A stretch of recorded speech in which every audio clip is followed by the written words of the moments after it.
53-ാം വയസ്സിൽ മുഹമ്മദ് നബി സല്ലല്ലാഹു അലൈഹി വസല്ലം മക്കയിലെ തന്റെ വീട്ടിൽ നിന്ന് ശത്രുക്കൾ കാണാതെ പുറത്തിറങ്ങി.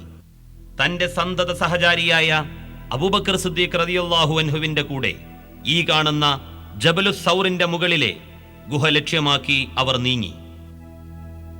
നബി സല്ലല്ലാഹു അലൈഹി വസല്ലമയെ തിരഞ്ഞ് ഗുഹക്കടുത്തെത്തിയ ശത്രുക്കൾ കാണാതിരിക്കാൻ മുഹമ്മദ് നബി സല്ലല്ലാഹു അലൈഹി വസല്ലമയും അബൂബക്കർ സിദ്ദീഖ് റളിയല്ലാഹു അൻഹുവും കൂടി 3 ദിവസം ഒളിച്ചിരുന്ന സൗർ ഗുഹയാണിത്.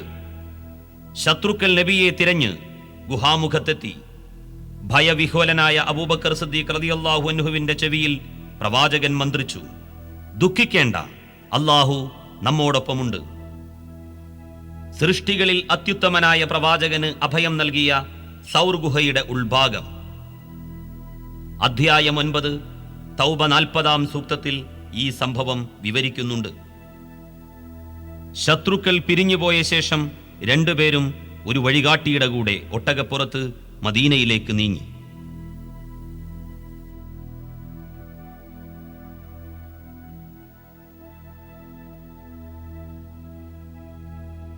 സൗർ മലയിൽ നിന്ന് ഹിറാമലയുടെ ദൂരദൃശ്യം.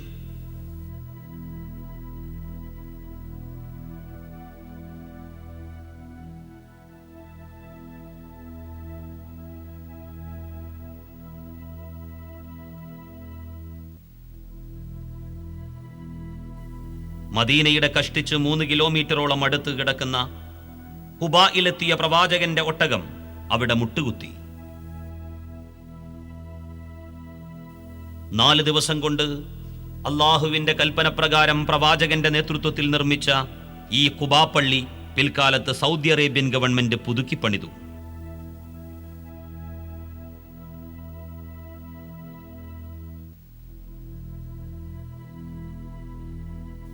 പിന്നീട് മദീനയിലേക്ക് സഞ്ചരിക്കുന്ന വഴിയിൽ റാനൂനയിലെ വാദി സാലിമിലെത്തിയ നബി സല്ലല്ലാഹു അലൈഹി വസല്ലം വെള്ളിയാഴ്ച ആദ്യത്തെ ജുമുഅ നടത്തിയത് ഈ പള്ളിയിൽ വെച്ചാണ്. ഇതാണ് മസ്ജിദുൽ ജുമുഅ. പിന്നീട് ഗവൺമെന്റ് ഇത് പുതുക്കിപ്പണിതു.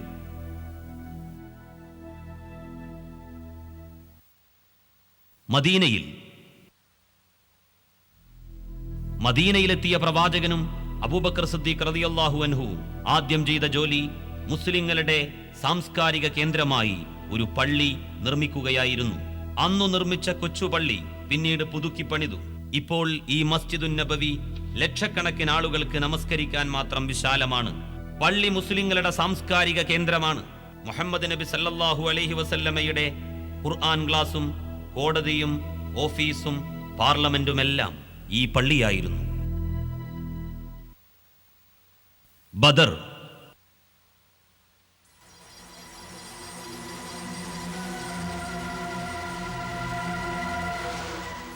മക്കയിൽ നിന്ന് അവിശ്വാസികളുടെ ഉപദ്രവം സഹിക്കവയ്യാതെ നാടും വീടും വിട്ട് ഓടിപ്പോയ മുസ്ലിങ്ങളെ മദീനയിലും സ്വൈരമായി ജീവിക്കുവാൻ മക്കയിലെ മുശ്രിക്കുകൾ അനുവദിച്ചില്ല. മുസ്ലിങ്ങളെ ഉന്മൂലനം ചെയ്യാൻ പണം സംഭരിച്ച ശേഷം അബൂ സുഫിയാനും സംഘവും മടങ്ങിയത് ഈ മണൽക്കുന്നിനപ്പുറത്തുകൂടിയായിരുന്നു. മക്കയിൽ നിന്നെത്തിയ ആയുധസജ്ജരായ 1000-ഓളം വരുന്ന ഖുറൈശി സൈന്യം മദീനയുടെ 80 കിലോമീറ്റർ അടുത്ത് ഈ ബദറിലെത്തിയപ്പോൾ പ്രതിരോധത്തിന് നിർബന്ധിതരായ യുദ്ധസന്നാഹങ്ങൾ കുറഞ്ഞ 313 സഹാബാക്കൾ ഏകദൈവത്തിലും അവന്റെ ദൂതനിലുമുള്ള അചഞ്ചലമായ വിശ്വാസത്തിൽ അടിയുറച്ചു നിന്ന് തുറന്ന പോരാട്ടം നടത്തിയ ബദർ രണാങ്കണമാണിത്.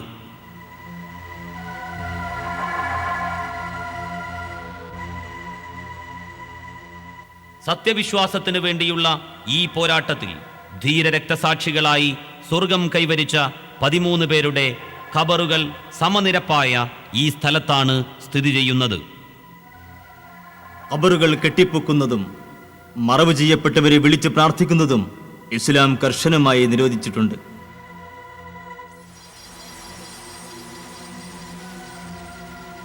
ബദറിലെ ശുഹദാക്കളുടെ പേര് പറയുന്നത് ബദറിന്റെ കാവൽക്കാരൻ സയ്യിദ് ഹുസൈൻ ഫറാജ്, سعد بن خيثمة، صفوان بن وهب، حارث بن صاغة، مبشر بن عبد المنذر، ذو الشمالين بن عبد عمرو، مهجع بن صالح، عاقل بن بكير، رافع بن المعلى، عمير بن الحمام، يزيد بن الحارث ഉത്ബത്ത്, ഷൈബത്ത്, അബൂജഹൽ തുടങ്ങിയ നേതാക്കൾ ഉൾപ്പെടുന്ന അവിശ്വാസികളായ ഖുറൈശി സൈന്യം തമ്പടിച്ചത് ഇവിടെയായിരുന്നു.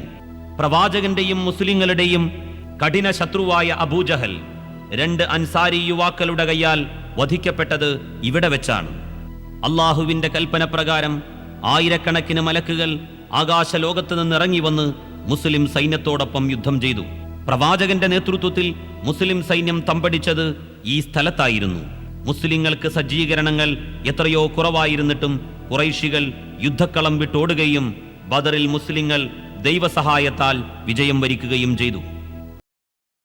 ഈ പള്ളിയുടെ സ്ഥാനത്തായിരുന്നു പ്രവാചകന്റെ തമ്പ്. ബദറിലെ ബന്ദികളിൽ ധനികരെ മോചനദ്രവ്യം വാങ്ങിയും ചില ദരിദ്രരെ 10 മുസ്ലിങ്ങൾക്ക് എഴുത്തും വായനയും പഠിപ്പിച്ചു കൊടുത്തതിനാലും പ്രവാചകൻ വിട്ടയച്ചുകൊണ്ട് വിശാല മനസ്കത കാണിച്ചു.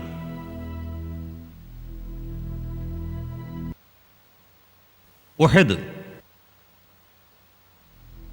പ്രവാചകൻ വളരെയേറെ മഹാമനസ്കനായിരുന്നിട്ട് പോലും ഖുറൈശികൾ അടങ്ങിയിരിക്കാൻ തയ്യാറായില്ല. മക്ക ഖുറൈശികളും മറ്റു ഗോത്രങ്ങളും ചേർന്ന് 3000-ഓളം വരുന്ന സൈന്യം മദീനയെ ആക്രമിക്കാൻ ഉഹദിലെത്തി. അബ്ദുല്ലാഹിബ്നു ജുബൈർ റളിയല്ലാഹു അൻഹുവിന്റെ നേതൃത്വത്തിൽ 50 അമ്പെയ്ത്തുകാരെ പ്രവാചകൻ ഈ ജബലുർ റുമാത്തിന്റെ മുകളിലായിരുന്നു നിയോഗിച്ചിരുന്നത്. പ്രവാചകൻ അവരോട് കൽപ്പിച്ചു, എന്റെ കൽപ്പന കിട്ടുന്നതുവരെയും ഈ കുന്നിൽ നിന്ന് ഇറങ്ങരുത്. ശത്രുക്കളുടെ നേരെ അമ്പെയ്ത്ത് തുറന്നുകൊണ്ടേയിരിക്കുക. മദീനയുടെ വളരെ അടുത്ത് കിടക്കുന്ന ഉഹദിൽ 700 സത്യവിശ്വാസികൾ സത്യനിഷേധികളുമായി കൊടുമ്പിരി കൊണ്ട യുദ്ധം നടത്തിയത് ഈ കാണുന്ന താഴ്വരയിലാണ്. പരലോക വിശ്വാസത്താൽ പ്രചോദിതരായി മുന്നോട്ടു കുതിച്ച മുസ്ലിം സൈന്യത്തിന്റെ മുമ്പിൽ ഉറച്ചു നിൽക്കാൻ ശത്രുക്കൾക്ക് സാധിച്ചില്ല. നേതാക്കളും പതാകവാഹകരും വധിക്കപ്പെട്ടതോടെ സത്യനിഷേധികൾ പിന്തിരിഞ്ഞോടി. ഇത് കണ്ട അമ്പെയ്ത്തുകാരിൽ 10 പേരൊഴിച്ച് മറ്റെല്ലാവരും കൽപ്പന അവഗണിച്ച് കുന്നിൽ നിന്നിറങ്ങി അവിശ്വാസികൾ വിട്ടേച്ചുപോയ ആയുധങ്ങളും സമ്പത്തും ശേഖരിക്കാൻ ഒരുങ്ങി. ഈ അവസരം ഉപയോഗപ്പെടുത്തി ഖാലിദ് ബിൻ വലീദിന്റെ നേതൃത്വത്തിൽ ശത്രുക്കളുടെ കുതിരപ്പടയാളികൾ കുന്നിന്റെ പിൻഭാഗത്തുകൂടെ മുകളിലേക്കു കയറി മുസ്ലിങ്ങളുടെ നേരെ യുദ്ധം തുടങ്ങി. ആശയക്കുഴപ്പത്തിലകപ്പെട്ട മുസ്ലിം സൈന്യം ചിതറുകയും ചിലർ പരസ്പരം ഏറ്റുമുട്ടുകയും ചെയ്തു. ഈ അനിശ്ചിതാവസ്ഥയിൽ നിരവധി മുസ്ലിങ്ങൾ രക്തസാക്ഷികളായി.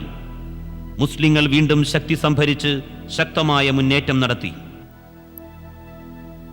ശത്രുക്കൾ യുദ്ധക്കളം വിട്ടോടി.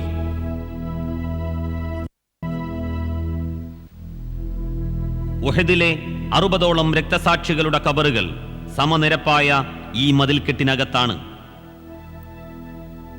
മധ്യത്തിലുള്ളത് പ്രവാചകന്റെ പിതൃവ്യൻ ഹംസത്ത് ബിൻ അബ്ദുൽ മുത്തലിബ് റളിയല്ലാഹു അൻഹുവിന്റെ കബറാണ്.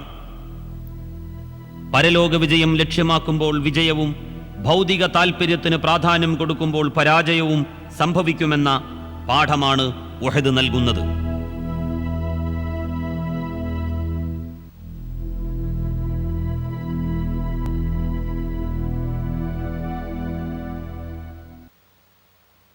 ഖന്ദഖ്. സമാധാനം അധികകാലം നീണ്ടുനിന്നില്ല. ഖുറൈശികളും മറ്റ് 6 ഗോത്രങ്ങളും ചേർന്ന് 10,000-ഓളം പടയാളികളും 2500-ലധികം ഒട്ടകങ്ങളും നിരവധി ആയുധങ്ങളും അനേകം കുതിരപ്പടയാളികളും ചേർന്ന് ആർത്തലച്ചു വന്ന സഖ്യകക്ഷി സൈന്യം മദീനയെ ആക്രമിക്കാൻ ഇറങ്ങി പുറപ്പെട്ടു. ഇതറിഞ്ഞ മുഹമ്മദ് നബി സല്ലല്ലാഹു അലൈഹി വസല്ലം അനുയായികളുമായി യുദ്ധതന്ത്രങ്ങളെക്കുറിച്ച് കൂടിയാലോചിച്ചു. മദീനയ്ക്ക് ചുറ്റും കിടങ്ങ് കുഴിച്ച് ശത്രുവിന്റെ മുന്നേറ്റം തടയുക എന്ന പേർഷ്യൻ യുദ്ധതന്ത്രം സൽമാനുൽ ഫാരിസി റളിയല്ലാഹു അൻഹു മുന്നോട്ട് വെച്ചു. പ്രവാചകൻ അത് അംഗീകരിച്ചു. ഒരാഴ്ചത്തെ കഠിനാധ്വാനത്തിലൂടെ 9,000 അടി നീളത്തിലും കുതിരപ്പടയാളികൾക്ക് എളുപ്പം ചാടിക്കടക്കാൻ കഴിയാത്തത്ര വീതിയിലും ആഴത്തിലും കിടങ്ങ് കുഴിച്ചു. പട്ടിണി കൊണ്ട് നിവർന്നു നിൽക്കാൻ കഴിയാതെ വയറ്റത്ത് കല്ല് വെച്ച് കെട്ടിക്കൊണ്ടായിരുന്നു പ്രവാചകനും അനുചരന്മാരും കിടങ്ങ് കുഴിച്ചത്. ഈ റോഡിന്റെ സ്ഥാനവും കൂടി ഉൾക്കൊള്ളുന്നതായിരുന്നു അന്നത്തെ കിടങ്ങ്. കിടങ്ങിനപ്പുറത്തെത്തിയ സഖ്യകക്ഷി സൈന്യം അഗാധമായ കിടങ്ങുകൾ കണ്ട് അമ്പരന്നു. കിടങ്ങിനിപ്പുറവും സൽ പർവ്വതമുകളിലും നിലയുറപ്പിച്ച മുസ്ലിങ്ങളുമായി അമ്പെയ്ത്തിൽ മാത്രം ദിവസങ്ങളോളം യുദ്ധം നീണ്ടുനിന്നു. മുസ്ലിങ്ങളുമായുള്ള സമാധാന കരാർ ലംഘിച്ചുകൊണ്ട് ജൂതന്മാർ ശത്രുക്കളോട് ചേർന്നു. പ്രവാചകന്റെ തമ്പ് മസ്ജിദുൽ ഫത്ഹ് എന്ന ഈ പള്ളിയുടെ സ്ഥാനത്തായിരുന്നു. ഇതേ അവസ്ഥ ദിവസങ്ങളോളം നീണ്ടുനിന്നു. രാത്രി ശക്തമായ കാറ്റടിച്ചു, മഴ കോരിച്ചൊരിഞ്ഞു, ഇടിയും മിന്നലും ശക്തമായി, കൊടുങ്കാറ്റിൽ തമ്പുകൾ പറന്നുപോയി. മുസ്ലിങ്ങൾ കിടങ്ങുകൾ കടന്നുവന്ന് ആക്രമിക്കുകയാണെന്ന് തെറ്റിദ്ധരിച്ച സഖ്യകക്ഷി സൈന്യം നേരം പുലരുന്നതിന് മുൻപ് ഹന്തക്കിൽ നിന്ന് സ്ഥലം വിട്ടു. അള്ളാഹുവിന്റെ തന്ത്രം മുസ്ലിങ്ങളെ രക്ഷിച്ചു. വമ്പിച്ച ഒരത്യാഹിതത്തിൽ നിന്ന് രക്ഷിച്ച ദൈവത്തെ മുസ്ലിങ്ങൾ സ്തുതിച്ചു.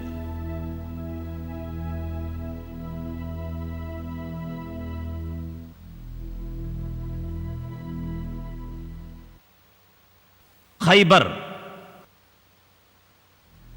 ഹുദൈബിയ സന്ധിയിലൂടെ മദീനയിൽ സമാധാനം പുനഃസ്ഥാപിക്കപ്പെട്ടു.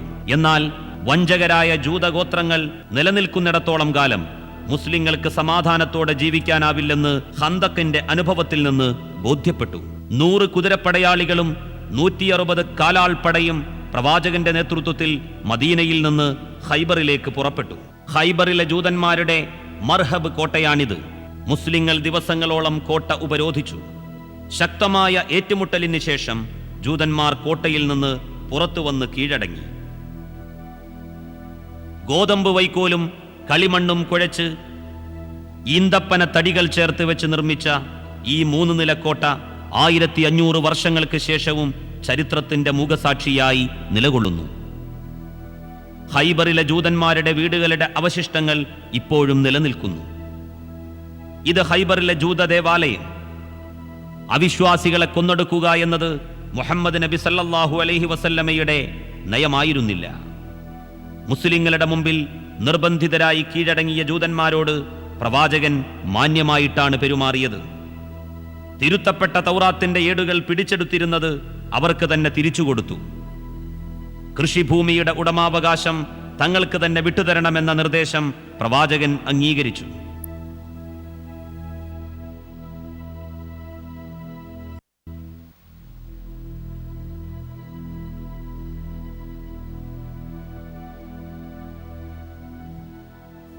ജൂതന്മാരുമായി സമാധാന കരാർ ഉണ്ടാക്കിയ ശേഷമാണ് മുസ്ലിങ്ങൾ ഖൈബറിൽ നിന്ന് മടങ്ങിയത്.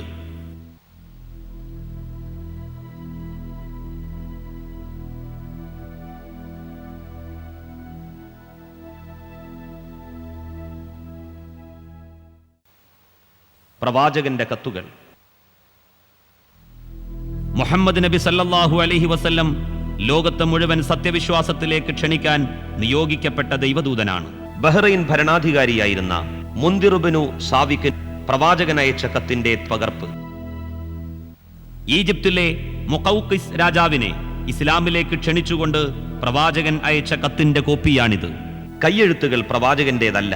താഴെ നിന്ന് മുകളിലേക്ക് വായിച്ചാൽ മുഹമ്മദ് റസൂലുള്ളാഹി എന്ന എഴുത്തുള്ള സീൽ പ്രവാചകന്റെ മോതിരം കൊണ്ടടിച്ചതാണ്. മുഅ്ത. മുഹമ്മദ് നബി സല്ലല്ലാഹു അലൈഹി വസല്ലം സിറിയയിലെ ബുസ്രായിലുള്ള ഹിറാക്ലിയസ് ചക്രവർത്തിയുടെ ഗവർണറുടെ അടുക്കലേക്ക് ഒരു ദൂതനെ അയച്ചു.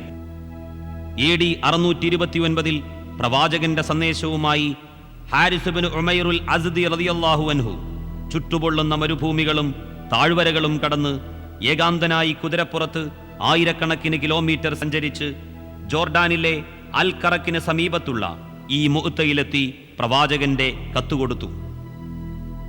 ഉടൻ തന്നെ ദൂതൻ നിഷ്കരണം വധിക്കപ്പെട്ടു. ദൂതന്മാരെ വധിക്കരുതെന്ന സാമാന്യ മര്യാദ പോലും പാലിക്കാത്ത ഈ ധിക്കാരം അവസാനിപ്പിക്കാൻ തന്റെ വളർത്തുപുത്രനായ സെയ്ദ് ബിനു ഹാരിസ റളിയല്ലാഹു അൻഹുവിന്റെ നേതൃത്വത്തിൽ 3000 ഭടന്മാരെ പ്രവാചകൻ അയച്ചു. യാത്ര അയക്കുമ്പോൾ പ്രവാചകൻ കൽപ്പിച്ചു, ശത്രുക്കളുടെ സ്ത്രീകളെയും കുട്ടികളെയും വൃദ്ധരെയും കൊല്ലരുത്, കെട്ടിടങ്ങൾ തകർക്കരുത്, വൃക്ഷങ്ങൾ നശിപ്പിക്കരുത്. അള്ളാഹു നിങ്ങളോടൊപ്പം ഉണ്ടാകട്ടെ. മദീനയിൽ നിന്ന് പുറപ്പെട്ട സൈന്യം ശൂന്യമായ ഉത്തര അറേബ്യൻ മരുഭൂമികളിലൂടെ സഞ്ചരിച്ച് ഇപ്പോൾ ജോർഡാനിൽ ഉൾപ്പെടുന്ന മുഅ്തയിലെത്തി. 2 ലക്ഷത്തോളം വരുന്ന റോമാ സൈന്യം 3000 മുസ്ലിം സൈന്യവുമായി ഏറ്റുമുട്ടിയ മുഅ്ത യുദ്ധക്കളമാണിത്. ഉമവിയ ഭരണാധികാരിയായ അബ്ദുൽ മലിക്കിന്റെ ഭരണകാലത്ത് നിർമ്മിച്ച സ്മാരക മന്ദിരത്തിന്റെ അവശിഷ്ടങ്ങളാണ് ഇപ്പോൾ അവിടെ കൂടിക്കിടക്കുന്ന കല്ലുകൾ. പ്രവാചകന്റെ പതാകയുമേന്തി ശത്രുമധ്യത്തിലേക്ക് കുതിച്ച സെയ്ദ് ബിനു ഹാരിസ ധീരമായി രക്തസാക്ഷിത്വം വരിച്ചു. ഉടനെ ജഅഫർ ബിൻ അബീ ത്വാലിബ് റളിയല്ലാഹു അൻഹു പതാക ഏറ്റുവാങ്ങി ശത്രുമധ്യത്തിലേക്ക് തുളച്ചുകയറി.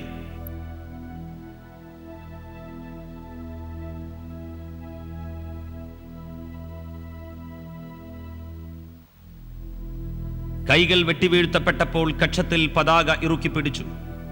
കാലും ഇതേ സ്ഥാനത്ത് വെട്ടിവീഴ്ത്തപ്പെട്ട് അദ്ദേഹം രക്തസാക്ഷിയായി. ഞൊടിയിടയിൽ പതാകയുമേന്തി ശത്രുനിരയിലേക്ക് കുതിച്ച അബ്ദുല്ലാഹിബ്നു റവാഹയും ഇതേ സ്ഥാനത്ത് തന്നെ രക്തസാക്ഷിത്വം വരിച്ചു. ഉയർന്നു നിൽക്കുന്നത് അവരുടെ ഖബറുകളല്ല, രക്തസാക്ഷിത്വ സ്മാരകമായി ഉയർത്തിയ അടയാളമാണ്. 3 പേരുടെയും മരണവാർത്തയറിഞ്ഞ പ്രവാചകൻ അവരുടെ ആത്മാവുകൾ സ്വർഗത്തിലേക്ക് ഉയർത്തപ്പെട്ടതായി സന്തോഷവാർത്തയറിയിച്ചു. 3 സൈന്യനായകന്മാരും ദൈവസന്നിധിയിലേക്ക് യാത്രയായപ്പോൾ ചടുലനും നിപുണനുമായ ഖാലിദ് ബിൻ വലീദ് റളിയല്ലാഹു അൻഹു യുദ്ധനേതൃത്വം ഏറ്റെടുത്ത് സൈന്യത്തെ പുനരേകീകരിച്ചു.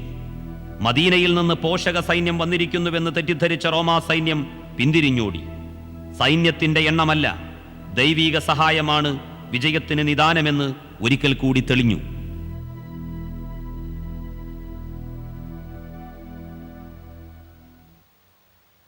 മക്ക വിജയം. മരുഭൂമിയുടെ വിശാലതയിലൂടെ 10,000-ഓളം വരുന്ന മുസ്ലിങ്ങളെ നയിച്ചുകൊണ്ട് പ്രവാചകൻ മുന്നറിയിപ്പ് നൽകാതെ മക്കയിലേക്ക് നീങ്ങി. തന്നെയും അനുചരന്മാരെയും വീട്ടിൽ നിന്നും നാട്ടിൽ നിന്നും പുറത്താക്കുകയും വേദനാജനകമായ കൊടും ക്രൂരതകൾ ഏൽപ്പിക്കുകയും ചെയ്ത മക്കയിലെ ഖുറൈശികളും അവരുടെ നേതാക്കന്മാരും നിർബന്ധിതാവസ്ഥയിൽ തനിക്ക് കീഴൊതുങ്ങിയപ്പോൾ കാരുണ്യത്തിന്റെ പ്രതീകമായ പ്രവാചകൻ അവർക്ക് മാപ്പ് കൊടുത്തതായി പ്രഖ്യാപിച്ചു. സ്വന്തം മതവും വിശ്വാസവും അനുസരിച്ച് ജീവിക്കാൻ അവർക്ക് സ്വാതന്ത്ര്യം നൽകി. വാളുകൊണ്ടാണ് ഇസ്ലാം പ്രചരിച്ചതെന്ന പ്രചരണം തെറ്റാണെന്ന് തെളിയിക്കുന്ന നിരവധി സംഭവങ്ങളിൽ ഒന്ന് മാത്രമാണിത്. മതത്തിന്റെ പേരിൽ നിങ്ങളോട് യുദ്ധം പ്രഖ്യാപിക്കാത്ത എല്ലാ അമുസ്ലിങ്ങളോടും നന്മ ചെയ്യണമെന്നും നീതി കാണിക്കണമെന്നും ഖുർആൻ അധ്യായം 60 മുംതഹിന 8-ാം സൂക്തത്തിൽ അല്ലാഹു അസന്നിഗ്ധമായി മുസ്ലിങ്ങളെ പഠിപ്പിക്കുന്നു. അല്ലാഹു അല്ലാത്തവരെ വിളിച്ചു പ്രാർത്ഥിക്കുന്നവരെ നിങ്ങൾ ചീത്ത പറയരുതെന്ന് ഖുർആൻ 6-ാം അധ്യായം 108-ാം സൂക്തത്തിലും മതത്തിന്റെ പേരിൽ നിങ്ങളോട് യുദ്ധം ചെയ്യാത്ത എല്ലാ ഇതര മതസ്ഥരോടും നീതി കാണിക്കണമെന്നും അവർക്ക് നന്മ ചെയ്യണമെന്നും 60-ാം അധ്യായം 8-ാം സൂക്തത്തിലും അല്ലാഹു മുസ്ലിങ്ങളോട് അസന്നിഗ്ധമായി കൽപ്പിക്കുന്നു.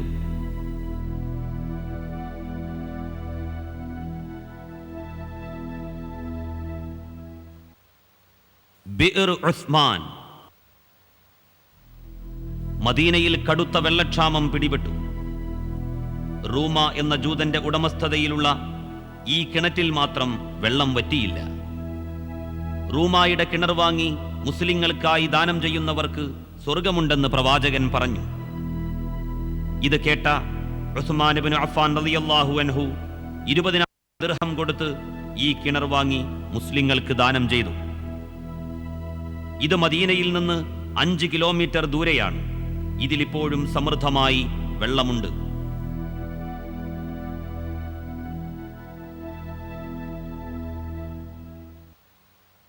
ഹജ്ജത്തുൽ വദാ. ആദ്യമായും അവസാനമായും പ്രവാചകൻ ഒരു ഹജ്ജ് മാത്രമേ ചെയ്തിട്ടുള്ളൂ. ഹജ്ജിന് പുറപ്പെടാൻ തീരുമാനിച്ച വിവരം പ്രവാചകൻ വിളംബരം ചെയ്തു. അറേബ്യയുടെ നാനാഭാഗങ്ങളിലും ആ വിളംബരം മാറ്റൊലി കൊണ്ടു. നഗരങ്ങളും കുഗ്രാമങ്ങളും മലഞ്ചെരിവുകളും മരുഭൂമികളും ആ വിളിക്കുത്തരം നൽകി. ജനങ്ങൾ മദീനയിലേക്ക് പ്രവഹിച്ചു. മരണത്തിന്റെ ഏകദേശം 3 മാസം മുമ്പ് AD 632 1,00,000-ഓളം വിശ്വാസികളെയും കൂട്ടി പ്രവാചകൻ മക്കയിലേക്ക് പുറപ്പെട്ടു.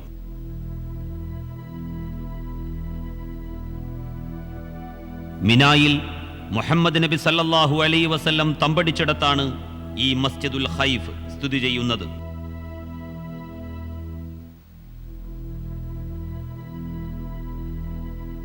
ഇതാണ് അറഫയിലെ മസ്ജിദുൻ നമിറ എന്ന പള്ളി. ദുൽഹജ്ജ് 9 പ്രവാചകൻ അറഫയിൽ ഈ പരിസരത്ത് നടത്തിയ ചരിത്രപ്രധാനമായ പ്രസംഗത്തിന്റെ ചുരുക്കം. ജനങ്ങളെ, എന്റെ വാക്കുകൾ സശ്രദ്ധം ശ്രവിച്ചാലും ഇവിടെ വെച്ച് ഇനി ഒരിക്കൽ കൂടി നമുക്ക് ഒരുമിച്ച് കൂടാൻ കഴിയുമോ എന്നറിയില്ല. ജനങ്ങളെ, നിങ്ങളുടെ രക്തവും സമ്പത്തും അന്ത്യനാൾ വരെ പവിത്രമാണ്. എല്ലാ പലിശകളും അജ്ഞാനകാലത്തെ പ്രതികാര രക്തവും അസാധുവാക്കിയിരിക്കുന്നു. ജനങ്ങളെ, നിങ്ങൾക്ക് സ്ത്രീകളോടും സ്ത്രീകൾക്ക് നിങ്ങളോടുമുള്ള ബാധ്യതകൾ നിറവേറ്റുക. മാന്യമായ വസ്ത്രവും ഭക്ഷണവും നിങ്ങൾ അവർക്ക് നൽകുക. അവരോട് നിങ്ങൾ കാരുണ്യത്തോടെ പെരുമാറുക. അവർക്ക് നിങ്ങൾ ആശ്രിതരും പങ്കാളികളുമാണ്. ദൈവിക വചനത്തിന്റെ പേരിലാണ് അവരെ നിങ്ങൾക്ക് ഇണകൾ എന്ന നിലയിൽ അനുവദനീയമാക്കിയിട്ടുള്ളത്. എന്റെ വാക്കുകൾ സശ്രദ്ധം കേൾക്കുക.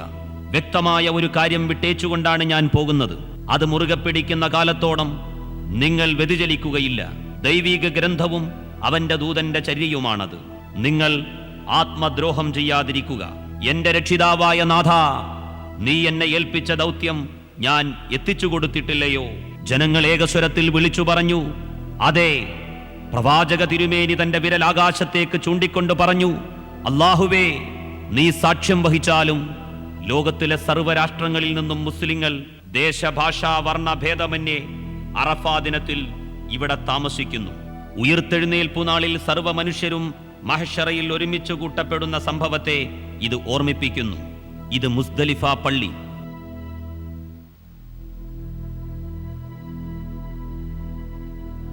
അറഫയിൽ നിന്ന് മിനായിലേക്ക് പോകുന്ന ഹാജിമാർ താൽക്കാലികമായി മാത്രം താമസിക്കുന്ന മുസ്ദലിഫ.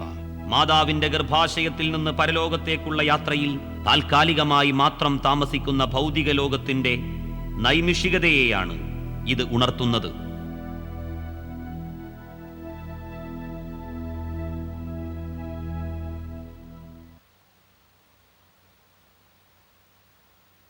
നബിയുടെ കാലം മുതൽ ഇന്നുവരെയും മദീനയിലെ പൊതു ഖബറിടമാണ് ബഖീഉൽ ഗർഖദ് എന്ന ജന്നത്തുൽ ബഖീഅ്. ഇതിലാണ് പ്രവാചകന്റെ ഭാര്യമാരും സന്താനങ്ങളും ഉസ്മാൻ ഇബ്നു അഫ്ഫാൻ റളിയല്ലാഹു അൻഹു ഉൾപ്പെടെ നിരവധി മഹാന്മാരും മഹദികളും സാധാരണക്കാരും അന്ത്യവിശ്രമം കൊള്ളുന്നത്.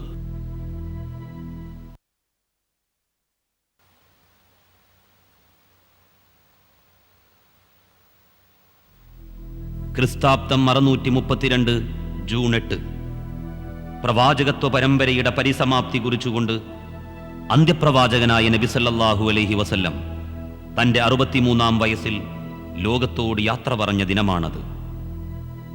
ആയിഷ റളിയല്ലാഹു അൻഹയുടെ വീട്ടിൽ വെച്ചാണ് പ്രവാചകൻ മരണപ്പെട്ടത്. അവിടെ തന്നെയാണ് പ്രവാചകനെ മറവ് ചെയ്തതും.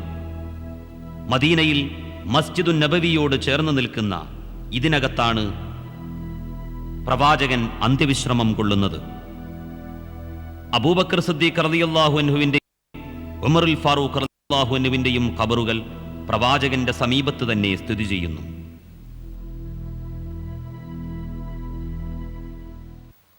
നാഗരിക വികാസത്തിന്റെ വിദൂര സാധ്യതകൾ പോലും കാണാത്ത പുരാതന അറേബ്യയിൽ ക്രിസ്താബ്ദം 570 ഏപ്രിൽ മാസത്തിൽ മക്കയിൽ അബ്ദുള്ളയുടെയും ആമിനയുടെയും പുത്രനായി ജനിച്ച് ബാല്യത്തിൽ തന്നെ അനാഥനായി വളർന്ന് യൂണിവേഴ്സിറ്റികളിലോ കോളേജുകളിലോ പഠിച്ചിട്ടില്ലാത്ത, എഴുത്തും വായനയും വശമില്ലാതിരുന്ന, തികച്ചും സത്യസന്ധനെന്ന് ശത്രുക്കൾ പോലും സമ്മതിച്ച മുഹമ്മദ് എന്ന മനുഷ്യൻ 40 വയസ്സുവരെ ലോകത്തോട് അത്ഭുതങ്ങളൊന്നും പറഞ്ഞില്ല.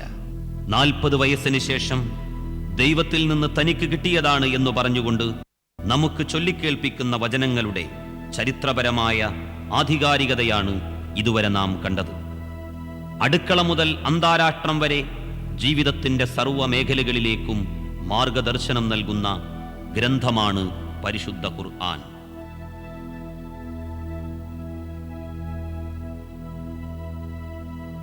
ഓർക്കുക, സർവലോക നിയന്താവായ ദൈവം അവൻ ഏകനാകുന്നു.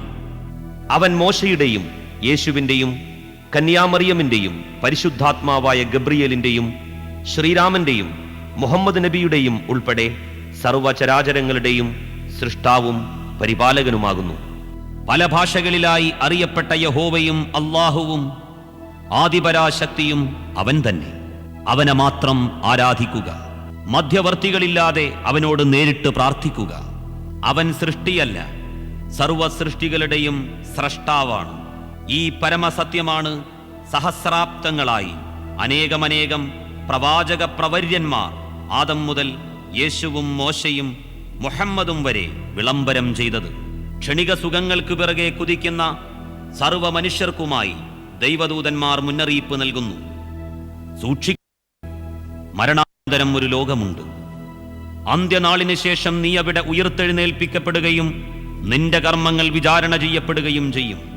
നന്മകൾക്ക് പ്രതിഫലമായി സ്വർഗവും തിന്മകൾക്ക് പ്രതിഫലമായി നരകവും അവിടെ നമ്മെ കാത്തിരിക്കുന്നു. ഇത് യാഥാർത്ഥ്യമാണ്, പഠിക്കുക. അന്ത്യപ്രവാചകനായ മുഹമ്മദ് നബിയിലൂടെ അവതീർണമായ യാതൊരു മാറ്റത്തിരുത്തലുകൾക്കും വിധേയമാവാത്ത സർവവേദങ്ങളുടെയും പൂർത്തീകരണമാണ് പരിശുദ്ധ ഖുർആൻ. ഖുർആനും പ്രവാചകചര്യയും മാതൃകയാക്കി ജീവിതം ചിട്ടപ്പെടുത്തുക. അത് മാത്രമാണ് ഈ ലോകത്തിൽ ശാന്തിയും പരലോകത്തിൽ ശാശ്വത സ്വർഗവും കരസ്ഥമാക്കാനുള്ള ഒരേ ഒരു മാർഗം. നാഥ, ഇരു ലോകത്തിലും വിജയം കൈവരിക്കുന്നവരിൽ നീ ഞങ്ങളെ ഉൾപ്പെടുത്തേണമേ.